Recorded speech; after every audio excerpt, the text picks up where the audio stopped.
juxta crocem lacrimosa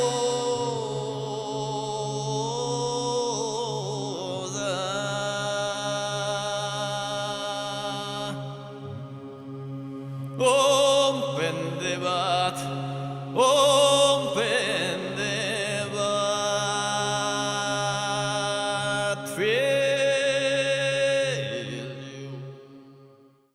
Giovanni Canavesio, originaire de Pignerol en Piémont, a laissé fresques et retables sur les deux versants des Alpes entre 1472 et 1500.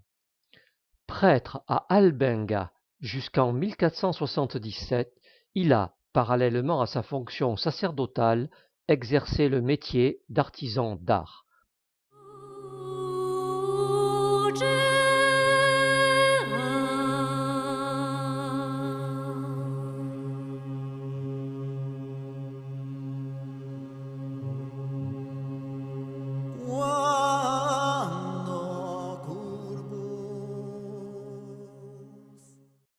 Il a réalisé en collaboration avec Balaisson les fresques de la chapelle Notre-Dame des Fontaines, considérée de nos jours comme son œuvre majeure. Le sanctuaire Notre-Dame des Fontaines est placé sur une route muletière entre la Brigue et Triorat, route qui permettait aux brigasques de cheminer dans leurs terres sur les deux versants de la montagne. La première chapelle du XIIIe siècle a été agrandie et décorée au XVe siècle.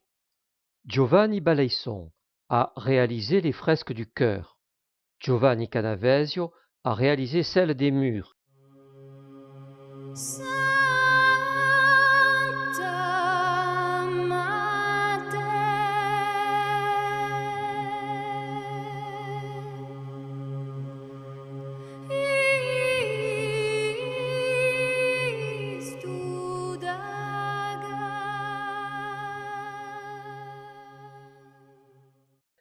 C'est une longue bande dessinée qui raconte, image après image, la passion du Christ, de son entrée à Jérusalem jusqu'à la descente aux enfers. Une attention particulière est apportée à Judas, qui, par sa traîtrise, a permis de réaliser l'acte fondateur de la chrétienté. On le voit empocher le paiement de la trahison, conduire les gardes du Sanhédrin, embrasser Jésus pour le désigner.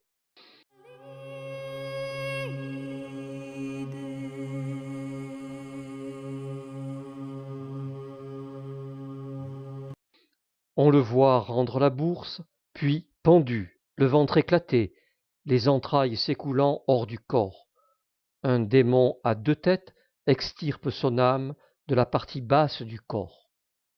Tout est double en lui, deux foies, deux cœurs, deux intestins, c'est le symbole de la duplicité.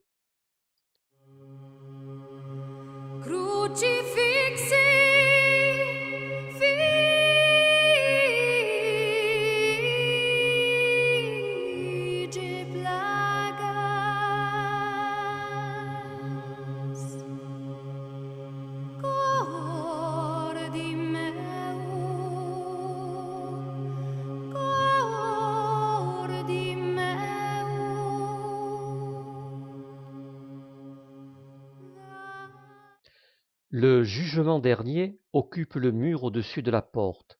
Le Christ, assisté d'une foule d'anges, rend la justice. Les élus montent un escalier placé à sa droite, et les maudits sont poussés par des diables dans la gueule d'un léviathan. Le peintre, dans un souci pédagogique, a forcé les attitudes hideuses. Les pécheurs s'avancent en rang serré derrière des bannières, à la façon des corporations les jours de fête. Ils hurlent leur épouvante d'être à jamais plongés dans les souffrances de l'enfer. Les traîtres, les voleurs, les trompeurs, les blasphémateurs, les hypocrites, les usuriers, les ruffians, les avares forment la foule des réprouvés. Un enchevêtrement de corps dénudés, serrés, épaule contre épaule, s'avance vers la gueule béante d'un léviathan.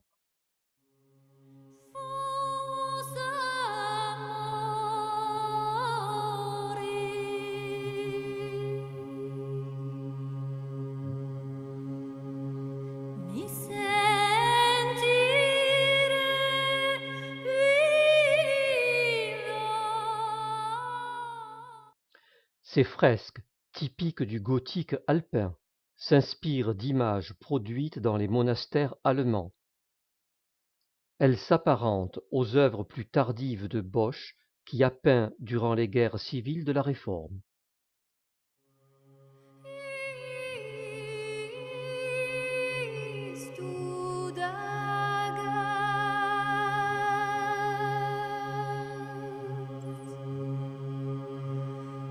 Crucifix